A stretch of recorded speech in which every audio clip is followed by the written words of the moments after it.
Nous nous approchons du Maître, du Sauveur de nos âmes. Nous avons la paix en toi, car tu tiens notre avenir. Tu es l'agneau de Dieu, tu t'es chargé pour nous de la croix que nous méritions pour nos péchés. Pour nous laver, nous pardonner. Tu es vivant, tu es vivant, tout-puissant, le seul Seigneur. Je le crois de tout mon cœur, tu es vivant. Croyons en toi, Jésus. Nous nous approchons du Maître, du Sauveur de nos âmes. Nous avons la paix en toi, car tu tiens notre âme. Tu nous tiens dans ta main, Jésus. Tu es l'agneau. Tu es l'agneau de Dieu. Tu t'es chargé pour nous de la croix que nous méritions pour nos péchés, pour nous laver, nous pardonner. Tu es vivant, tu es vivant, tu m'as aimé passionnément. Ta présence fait mon bonheur. Tu es vivant, tu es vivant, tu es vivant, tout puissant, le seul Seigneur. Je le crois de tout mon cœur. Tu es vivant, tu es vivant, tu es vivant, tu es vivant. Tu m'as aimé passionnément. Ta présence fait mon bonheur. Tu es vivant, tu es vivant, tu es vivant, tu es vivant, tout puissant, le seul Seigneur. Je le crois de tout mon cœur, tu es vivant.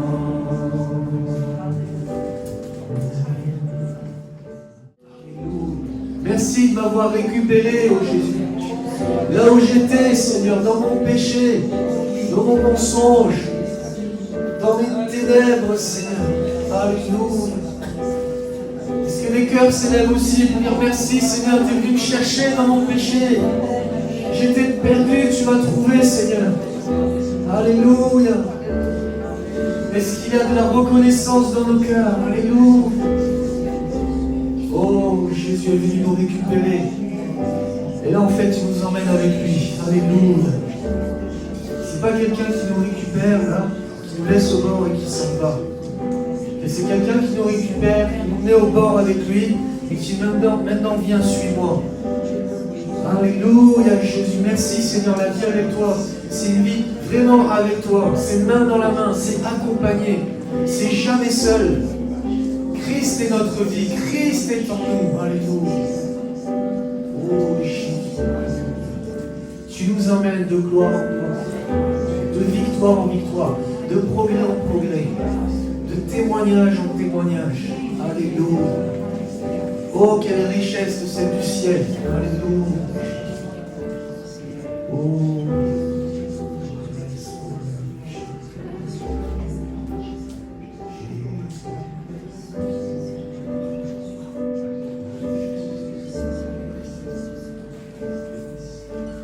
De gloire en gloire, de gloire en gloire, tu m'emmènes. Tu m'emmènes dans les profondeurs de ta sainteté. Tu m'emmènes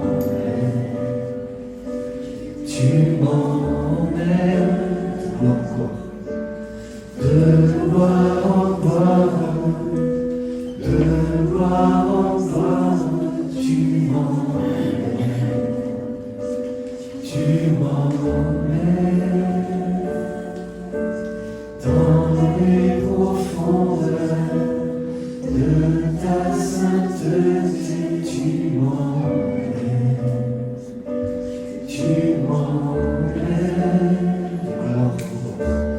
de gloire en gloire, de gloire en gloire, tu m'emmènes. Tu m'emmènes dans les profondeurs de ta sainteté. Tu m'emmènes,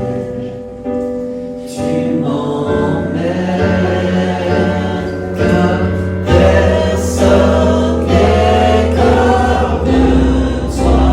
Tu es le Dieu, trois fois saint. Personne n'est comme toi. Tu es le Dieu, trois fois saint. Car personne n'est comme toi. Tu es le Dieu, trois fois saint. Personne n'est comme toi. Tu es le Dieu, trois fois saint. Personne, car personne n'est comme toi. Tu es le Dieu, trois fois saint. Personne n'est comme toi. Tu es le Dieu, trois fois saint. De gloire en gloire, de gloire en gloire, tu m'emmènes.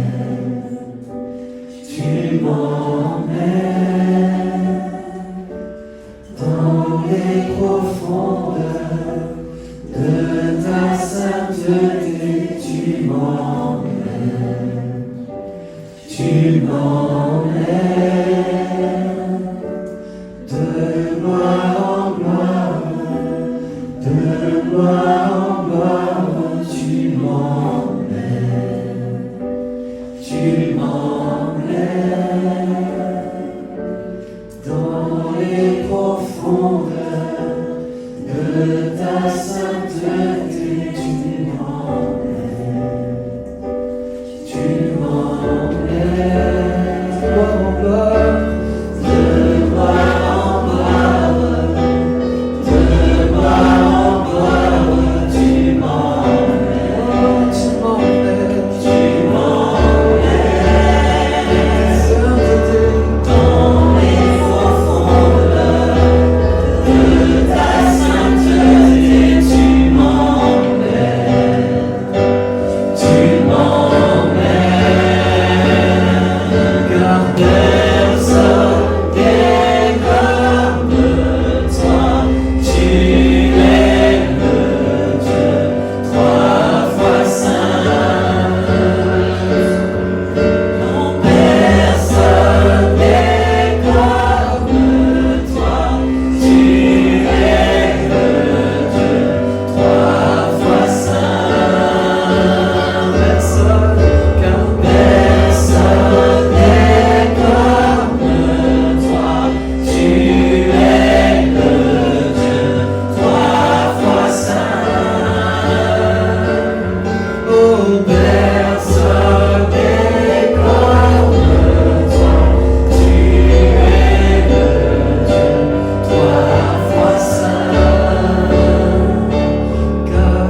personne n'est comme toi.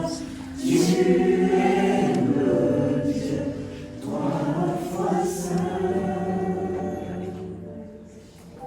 L'immensité de ta grandeur me montre que je ne suis rien. Mais quand tu façonnais la terre, j'étais déjà près de ton cœur. Tu m'aimais avant que je sois. Et pour moi tu as tout donné. Toi seul pouvais me libérer. C'est pourquoi je veux t'adorer. Toi seul est digne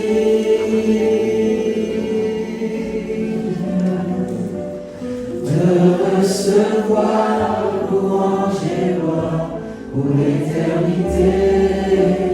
Toi seul est digne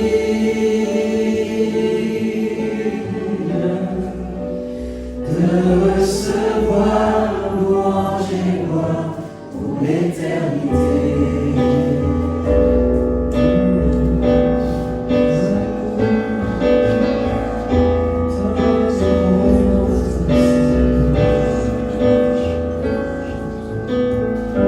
Dans ta présence je me tiens,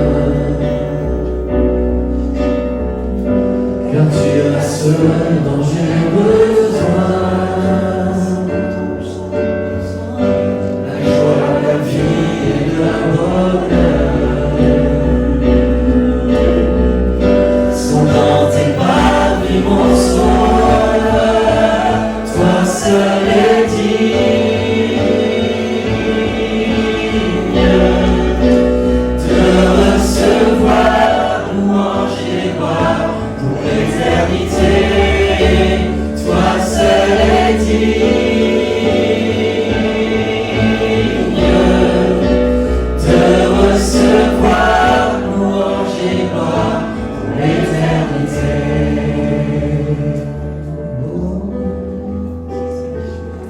Toi seul est digne, Jésus, pour toujours, pour toujours.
délivrance. C'est mon libérateur, il est le tout-puissant, il marche devant moi, et la joie est dans mon cœur. La joie est dans mon cœur, car Jésus est mon roi, il est ma délivrance. C'est mon libérateur, il est le tout-puissant, il marche devant moi, et la joie est dans mon cœur. Dernière fois, la joie est dans mon cœur, car Jésus est mon roi, il est ma délivrance. C'est mon libérateur, il est le tout-puissant, il marche devant moi, et la joie est dans mon cœur. Amen. Que le Seigneur soit béni. La joie est dans mon cœur, car Jésus est mon roi. Il y a une différence dans votre cœur depuis que Jésus est devenu le roi. Ah, il y a une différence quand même. Il est ma délivrance, mon libérateur, et la joie est dans mon cœur. Et l'évangile, eh bien, c'est une puissance de vie. Que son nom soit béni. Ce matin, nous allons continuer à partager ce qu'on a commencé à partager dimanche dernier. J'ai tout écrit sur des feuilles pour être concis, enfin essayer. C'est dans le psaume 84. Je vous invite à ouvrir avec moi vos Bibles dans le psaume 84 et on va faire cette lecture au verset 6. Et on prendra ce matin un peu de temps pour s'arrêter sur le verset 7. Cette partie du psaume nous parle de la marche chrétienne. Et nous avons vu dimanche dernier que ceux qui mettent leur appui en l'Éternel sont heureux. Ils trouvent dans leur cœur des chemins tout tracés. C'est précieux ça, dans un monde où les hommes ne savent plus où aller, où les gens sont perdus. Et combien on a de gens perdus? Vous pouvez, si vous êtes attentif, marcher dans la rue, regarder, observer les gens, discuter avec quelqu'un là, et vous rendre compte que des gens sont perdus. Il y a une catastrophe, quelque chose, ils ne savent plus quoi faire. Plus quoi faire. Et c'est terrible de se retrouver sans savoir plus quoi faire. Mais la parole de Dieu nous dit que ceux qui mettent leur appui, leur foi dans le Seigneur, ils trouvent dans leur cœur des chemins tout tracés. Et justement, cette partie que nous allons partager maintenant, il dit lorsqu'il traverse la vallée de Baca, il la transforme en un lieu plein de sources. Et ensuite, il dit leur force augmente pendant la marche. La vallée de Baca n'est pas la fin. La vallée de Baca n'est pas la fin de notre marche. Et même si nous traversons l'épreuve, et même si nous connaissons les larmes, rappelez-vous, c'est pas la fin. Ça fait partie du chemin, mais on va le lire ensemble. Alors, Psaume chapitre 84 et le verset 6. Heureux ceux qui placent en toi leur appui. Ils trouvent dans leur cœur des chemins tout tracés. Lorsqu'ils traversent la vallée de Baca, ils la transforment en un lieu plein de sources. Et la pluie la couvre aussi de bénédictions. Leur force augmente pendant la marche et ils se présentent devant Dieu à Sion. Amen. Lorsqu'ils traversent la vallée de Baca, quand on commence la marche pour aller dans la Sion céleste, il y en a qui y vont là dans la Sion céleste. Combien il y en a? Bon, il y a le sonorisateur, il y a Alex, il y a Esther, il y a Jean-Pierre, et les autres, vous restez ici. Eh bien, bon courage. Ah, de ce côté, il y en a. Pourquoi je m'engage dans les eaux de baptême? Pour prendre une nouvelle direction. Je ne m'engage pas dans les eaux du baptême parce que l'eau est bonne. Je ne m'engage pas dans les eaux du baptême parce que les chrétiens sont sympathiques. Je ne m'engage pas dans les eaux du baptême parce que le pasteur, il est pas mal. Je ne m'engage pas dans les eaux du baptême parce qu'il y a une bonne ambiance. Il y en a qui le font pour cela. Je m'engage dans les eaux du baptême parce que j'ai compris qu'il y a un but. Et je veux aller dans le bon endroit. Je m'engage dans les eaux du baptême parce que j'ai compris que Jésus a payé le prix pour que ce soit possible. Imaginez-vous que dans le ciel, il y a un vieux Laurent Dubas. Pas possible. Pas possible. Et je vous rassure, je pourrais prendre la liste. Pas possible. Et nous connaissons nos vies. Tellement de brouille, tellement de complications, tellement d'actions, de réactions. Vous croyez que ce vieux bonhomme dans le ciel, il va... Non. Vous croyez que cette vieille dame dans le... Non. Il faut que le Seigneur nous saisisse. Je me suis engagé dans les eaux du baptême pour aller dans la Sion céleste. Je me suis engagé dans les eaux du baptême, j'ai accepté Christ pour recevoir les moyens, la force, la grâce et l'honneur un jour de pouvoir me présenter devant Dieu assis. Si je devais aller, par exemple, on a la famille qui est de Séville. Séville, c'est un bel endroit. Si je devais aller en vacances à Séville et que je parte à pied, je devrais traverser les Pyrénées, je devrais traverser le centre de l'Espagne qui est désertique et qui est très chaud. La destination est merveilleuse, mais le chemin pour y aller, c'est un chemin pas facile. Si demain je vous dis, allez, on fait une excursion, avec toute l'église, on va au Mont Blanc, qui est d'accord? Je ne parle pas de la crème à la vanille, au chocolat ou au praline. Ça, on va à Carrefour, c'est vite fait l'excursion. Mais si demain je vous dis, on va aller au sommet du Mont Blanc, regardez un peu ce paysage. Mais pour arriver là-haut, eh ben, il va falloir être motivé. Il va falloir dans notre esprit savoir ce qu'on veut. Il va falloir. Et à partir du moment où on s'est engagé dans les eaux du baptême pour aller dans la Sion céleste, il y a une joie dans le cœur du pèlerin. La Bible dit que la joie du Seigneur sera votre force. La parole de Dieu nous dit il y a plus de joie pour un pécheur qui se repent, c'est-à-dire un homme étranger, une personne étrangère qui rentre dans le projet de Dieu, d'être un jour dans la Sion céleste, la nouvelle Jérusalem, le ciel, le paradis. On peut y donner plusieurs noms qui sont dans la Bible. Mais la destination, elle est avec notre Père. D'être réunis pour l'éternité avec notre Père. Eh bien, il y a plus de joie dans le ciel pour un homme qui se repent, qui va rentrer dans le projet de Dieu, que pour 99 justes qui n'ont pas besoin de repentance. Ça veut dire que c'est vraiment important et précieux pour le Seigneur d'avoir des âmes qui veulent aller au ciel, qui veulent se trouver devant lui dans le ciel.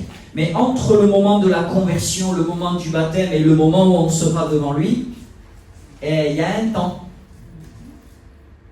Et aujourd'hui fait partie de ce temps. Ce jour, hier, demain, fait partie de ces pas, de ces... Vous savez, quand vous... Il y en a qui ont fait des colos ici? Personne. Ah, une. Vous avez fait des excursions? 1 kilomètre à pied, ça use le moral du moniteur, hein, parce qu'arrivé à 30 km, on dit, bon, changer de disque. Mais c'est la réalité de la vie. 1 kilomètre, 2 kilomètres, 1 jour, 2 jours, une année, 1 jour, une année, 2 jours, une année, 3 jours, et 2 années, 3 années. Et c'est la réalité.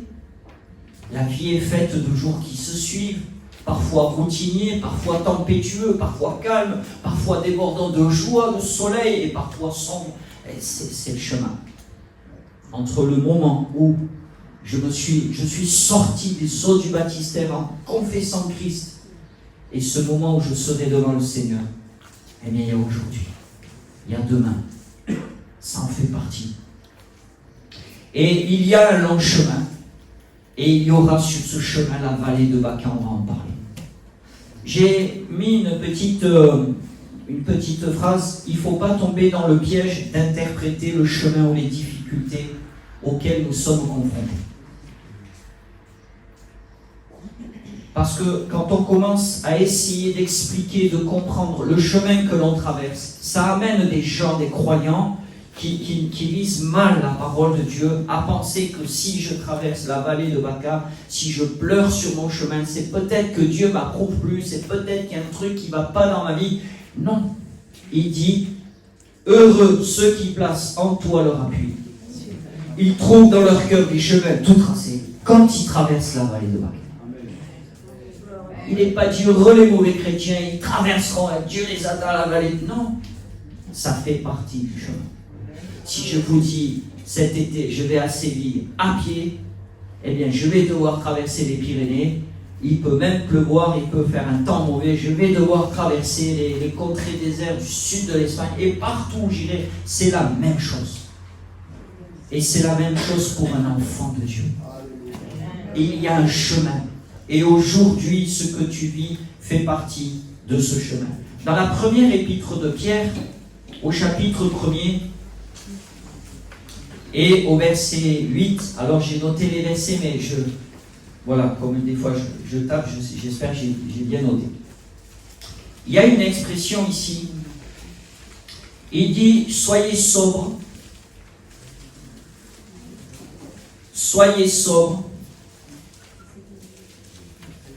veillez, votre adversaire, le diable, rôde comme un lion rugissant. Est-ce que vous avez ça? J'entends des pages. Tu l'as? 8 et 9. Alors c'est peut-être verset 9.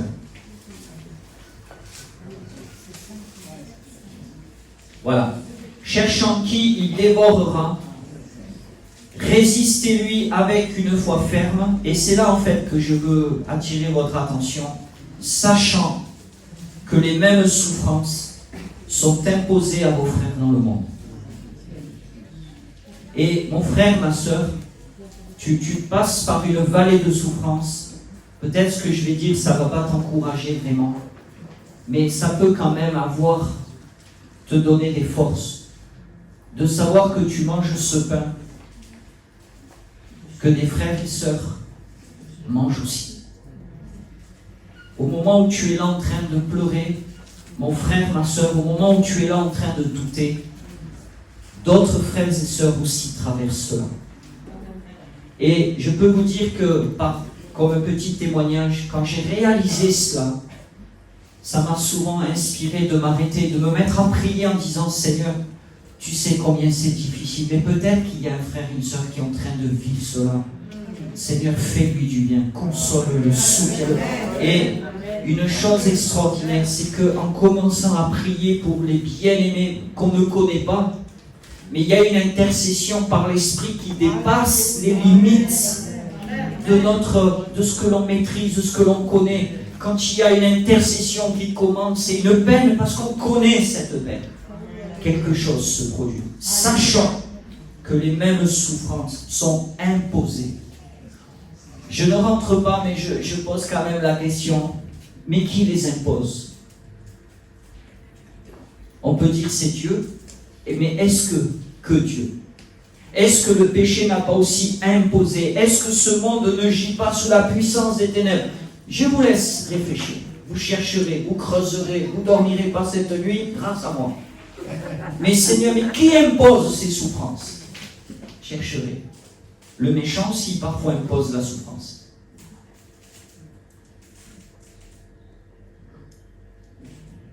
Je vais dire, bon, c'est enregistré. Je vais vous dire une chose. C'est un point de vue personnel, c'est pas le Seigneur qui le dit, c'est moi. Mais la pollution qu'on nous impose pour faire de l'argent derrière, on nous impose quelque chose.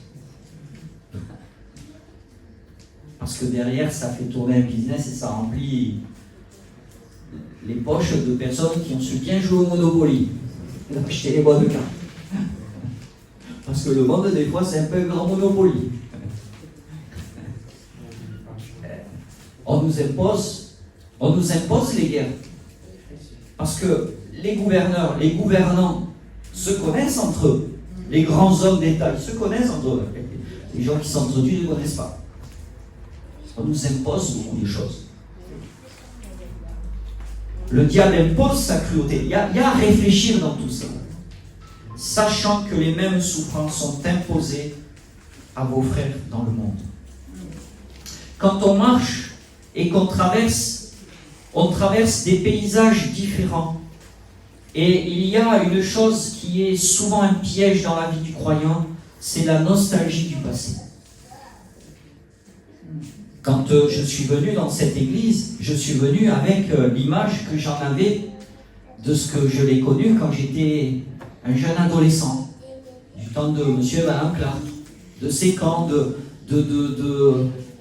cette ambiance que j'avais perçue à la rue Rosanov, des 31 décembre, des veillées, des fêtes, des joies, de la joie, de la chaleur que je voyais. Aujourd'hui, l'église, elle a évolué. Et on peut très bien être un peu bloqué dans sa nostalgie et dire mais je comprends pas, et on est là, on essaye de recréer le même, mais ça marche pas. Ça marche pas. Si je veux recréer ma condition de mes 20 ans, ça marchera pas. Même si on me refait un lifting et compagnie. Ça marche pas. Et il ne faut pas tomber dans le piège de la nostalgie. Ça serait perdre. Mais gagner, c'est s'adapter et continuer de croire que le Dieu du passé est aussi celui du présent. La vallée de Baca, lorsqu'il traverse la vallée de Baca, cette vallée, elle a plusieurs noms. Symboliquement, dans le psaume 23, elle représente la vallée de l'ombre de la mort, que David décrit.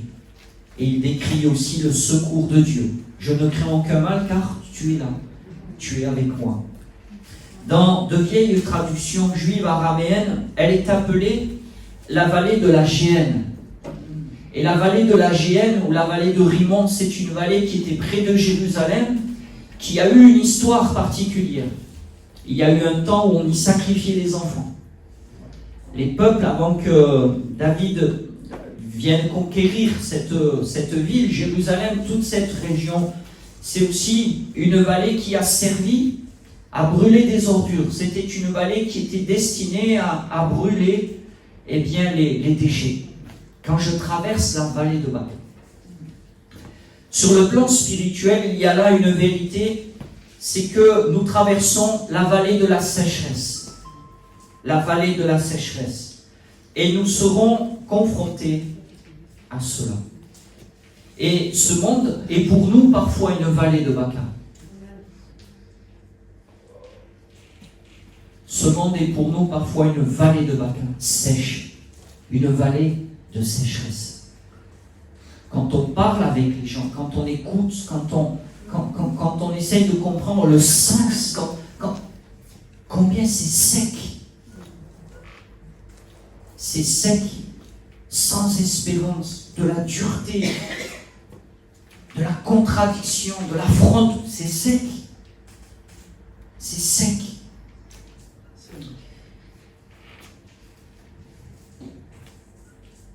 Et ce monde peut nous tenailler par une soif et aussi nous inspirer des lamentations. Des lamentations. Baca signifie lamentation. Baca signifie lamentation. Et la lamentation, c'est quoi? C'est une réaction. Quelqu'un qui se lamente, c'est quelqu'un qui réagit à quelque chose. Et la lamentation, c'est une réaction.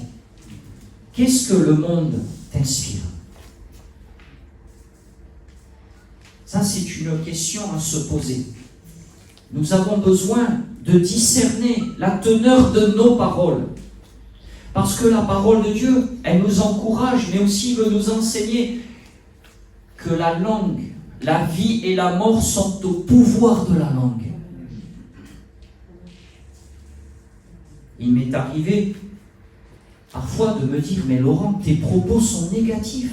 Ressaisis-toi. Ce que tu traverses, ce que tu côtoies t'inspire. Mais c'est négatif. Sors-toi de là. Et on ne s'en rend pas compte. Merci Seigneur pour les fois où tu ouvres nos yeux. Mais on a besoin.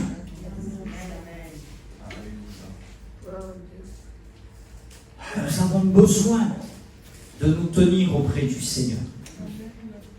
Les vallées se trouvent au pied des montagnes. Et les montagnes, dans la parole de Dieu, ont plusieurs significations. Elles peuvent signifier les obstacles. Vous direz à cette montagne, ôte-toi de là. Et elle se jettera dans la mer.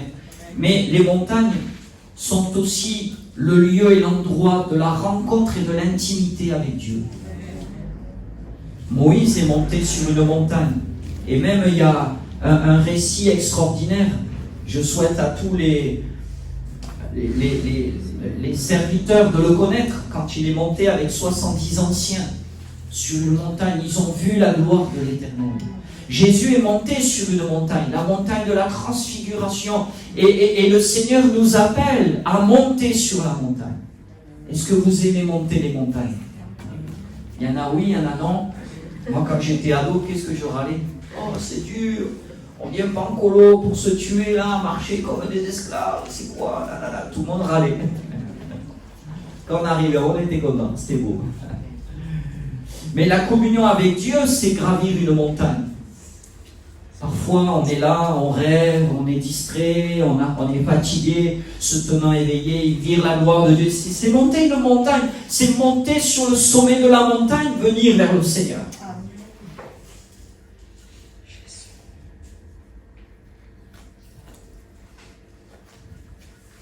Il nous faut surmonter les fatigues, les distractions, les pas envies, les demain, tout à l'heure, une autre fois. Il nous faut surmonter tout cela pour se faire violence et monter sur la montagne pour aller à la rencontre du Seigneur.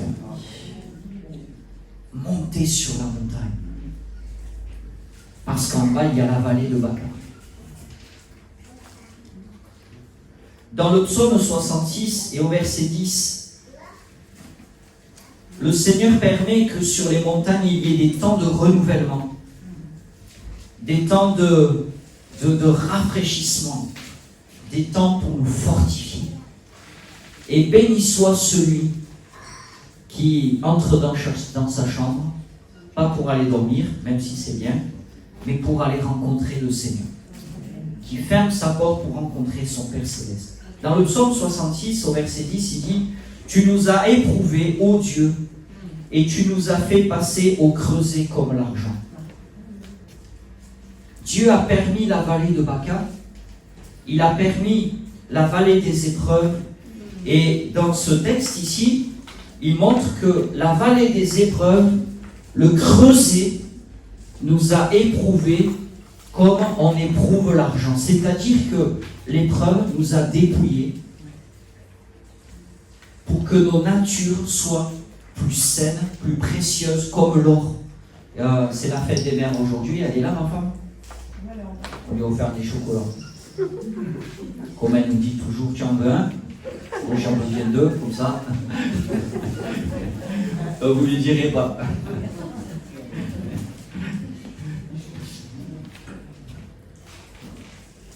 Vous aimeriez, mes sœurs, que si votre époux vous offre un bijou en or, ce soit 5% d'or, 80% de plomb, qu'est-ce qui reste? 15% de ferraille?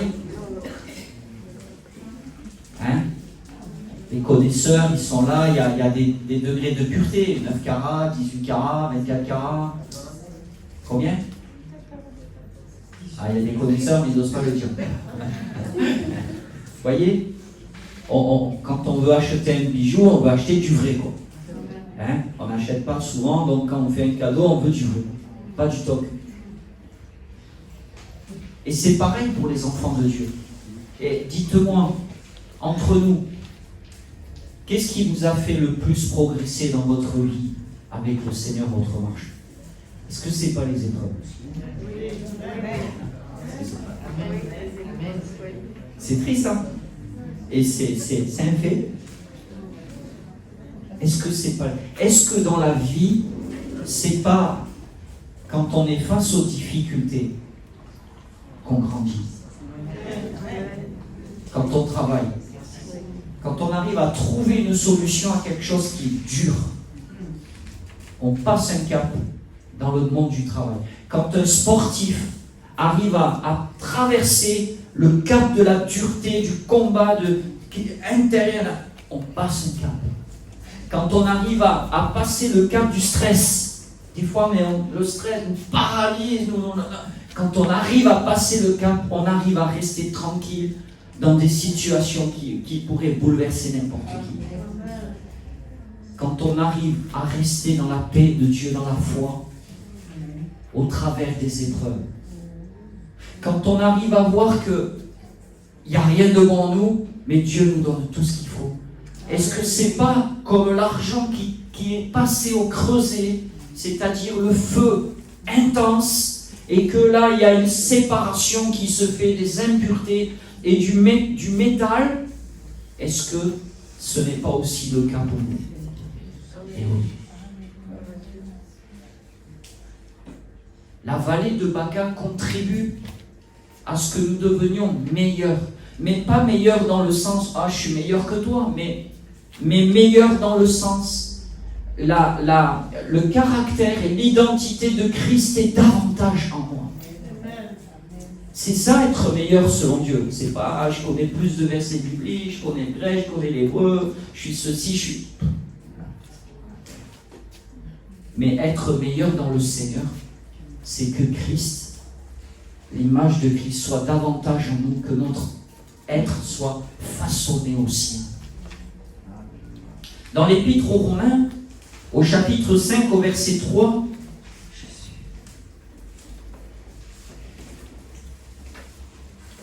il dit bien plus, c'est versets 3 et 5, je regarde l'heure, bien plus, nous nous glorifions même dans les afflictions, sachant que l'affliction produit la persévérance. Je vais m'arrêter là. Je voulais continuer, mais je regarde l'heure.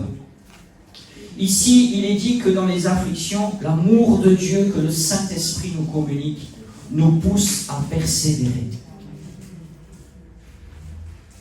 Est-ce que vous avez déjà connu cela? Ce cheminement dans la vallée de lamentation, la vallée de Baca, la vallée de la sécheresse, et d'avoir un sursaut, de dire, il faut persévérer. Et je vais vous dire une chose, l'importance de l'intercession les uns pour les autres. Bon, quand je parle de moi, c'est pas pour me prêcher moi-même, je veux dire, il n'y a rien d'intéressant. Mais je parle des expériences pour vous encourager, et vu que je suis la personne, je connais mieux. Donc, mais il y a des périodes où on est dans l'accablement. Est-ce que ça vous est déjà arrivé d'être dans l'accablement, de ne plus avoir de force? Et un jour, sans comprendre d'où ça vient, on retrouve la force de reprendre le chemin, de ne pas se laisser couler, de l'intercession. Et combien de fois j'ai reçu un coup de fil, quelqu'un me dit, frère, j'ai à cœur de prier pour toi, ça fait une semaine, tout va bien? Je dis, tu savais. Oui, tout va bien maintenant, merci. Et il y a quelque chose qui dépasse. On a parfois cœur de prier pour quelqu'un. Il y a une intercession.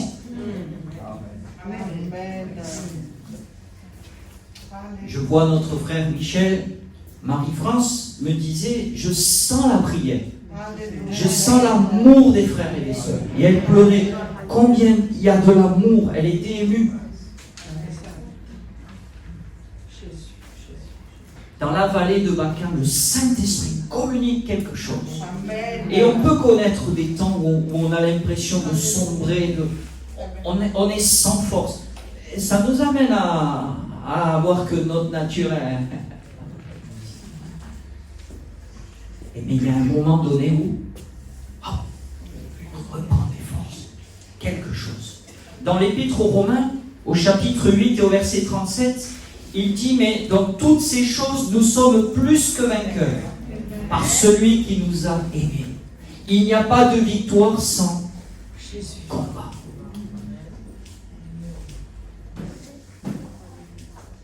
Il n'y a pas de victoire sans combat. Et Et il en est de même pour nous. Dans 2 Corinthiens au chapitre 4 et au verset 17, il y a un verset qui dit ceci: « Car nos légères afflictions du moment présent produisent pour nous, au-delà de toute mesure, un poids éternel de gloire. » Et qu'est-ce que nous avons ici? Nous avons ici quelque chose qui est très important. Écoutez-moi. Notre fidélité au Père dans les afflictions, notre fidélité au Seigneur dans les difficultés, nous donne de l'assurance pour le jour où nous serons devant lui. Il y a un problème quand même quand un enfant de Dieu se dit « je vais me retrouver devant Dieu ».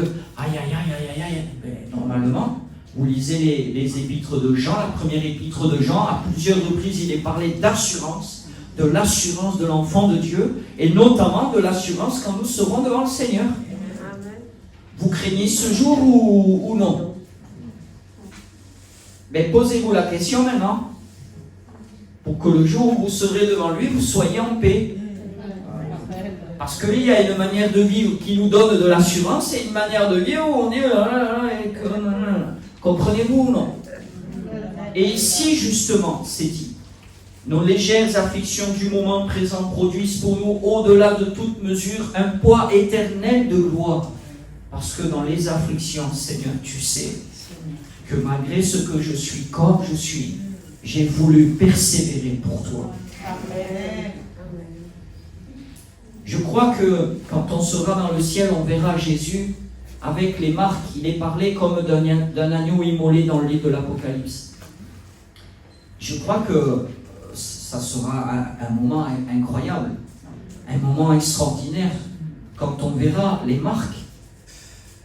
Parce que là, pour l'instant, la croix, il y a quelques artistes, quelques statues qui nous représentent la croix, quelques films. Mais quand on verra le Seigneur glorifié avec les marques, ces marques sont les signatures de ces marques sont... D'ailleurs, il est dit que Jean, quand il parle des rachetés, il dit que c'était comme un bruit des grandes eaux. Des fois, il y en a qui me disent « Oh, ça crie un peu chez vous. Hein. » Ben, ça crie pas beaucoup, parce que dans le ciel, ça va comme un bruit de grandes eaux, parce que nous verrons la gloire du Seigneur. On dit « Mais tu as quitté ton ciel pour te retrouver sur une croix. » Pour aller en Palestine, là-bas, c'est des cailloux. La Terre Sainte, d'accord, mais quand même, il n'y a rien de... Il y a des cailloux. T'as quitté ça pour aller là, et pour finir sur une croix. Mais Seigneur, mais ça sera un moment intense. Un poids éternel de gloire. Et tout cela nous amène à réaliser que dans la vallée de Baca, le Seigneur est souverain. Amen. Il est puissant, il est grand.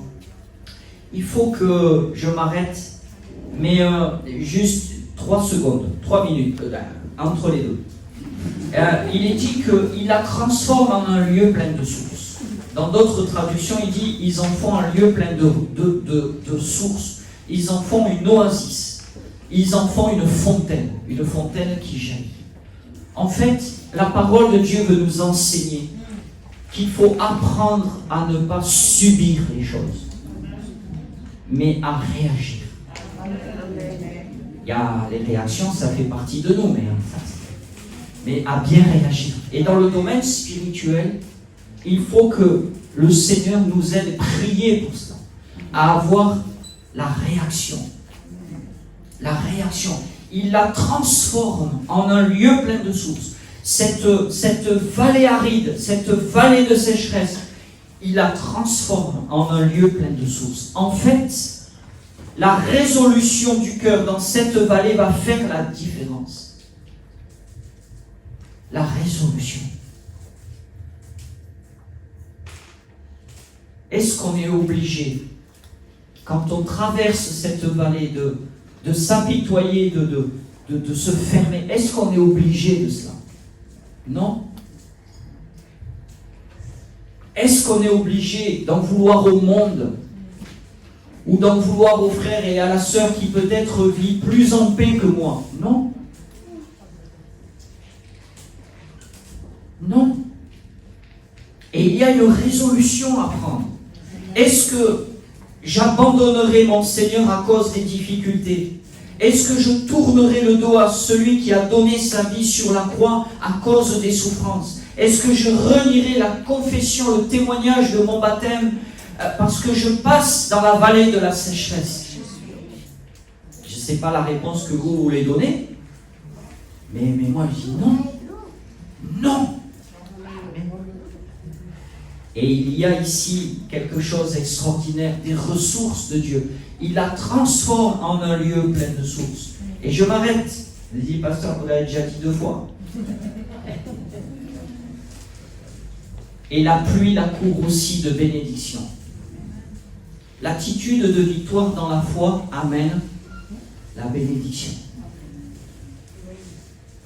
Et j'ai remarqué que quand on persévère, la persévérance dans le Seigneur amène une bénédiction, amène un soutien. L'abandon, il y a un mot pour ça, comment on dit l'abandon,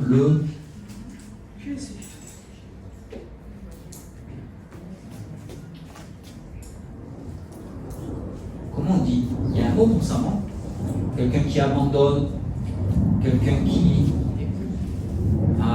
déclare forfait, quelqu'un qui capitule, quelqu'un a dit capitule, bon mot, capitule, un autre mot, quelqu'un qui délaisse. C'est pas un cours de français, hein. C'est des bons mots, c'est ça.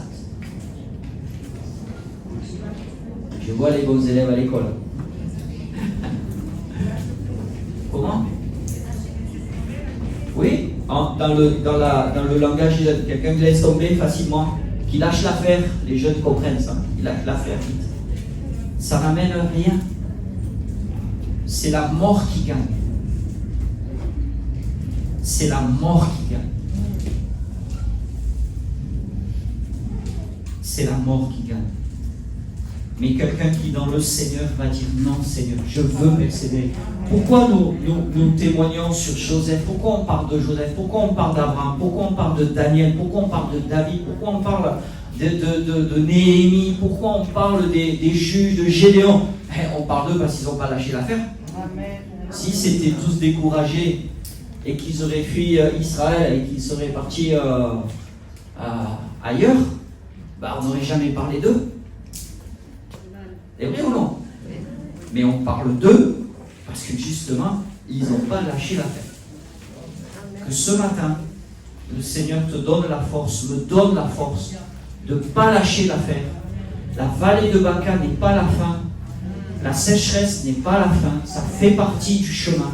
Il y a des ressources. Il y a possibilité de réagir dans le Seigneur. Il y a possibilité de compter aussi dans l'intercession des uns et des autres. C'est précieux et important. Il y a une fidélité de Dieu. Et il y aura et les sources et il y aura la pluie que le Seigneur enverra du ciel. Père Céleste, nous voulons dire ce matin, je veux te dire ce matin, oui, Seigneur, je veux persévérer avec toi. Seigneur, je veux te dire que sans toi, j'ai besoin de ton aide et de ton soutien. Mais autant que je puisse le faire, autant que mon frère, ma soeur puisse le faire, nous voulons te dire en tant qu'homme, en tant qu'être humain, oui Seigneur, je persévère pour toi.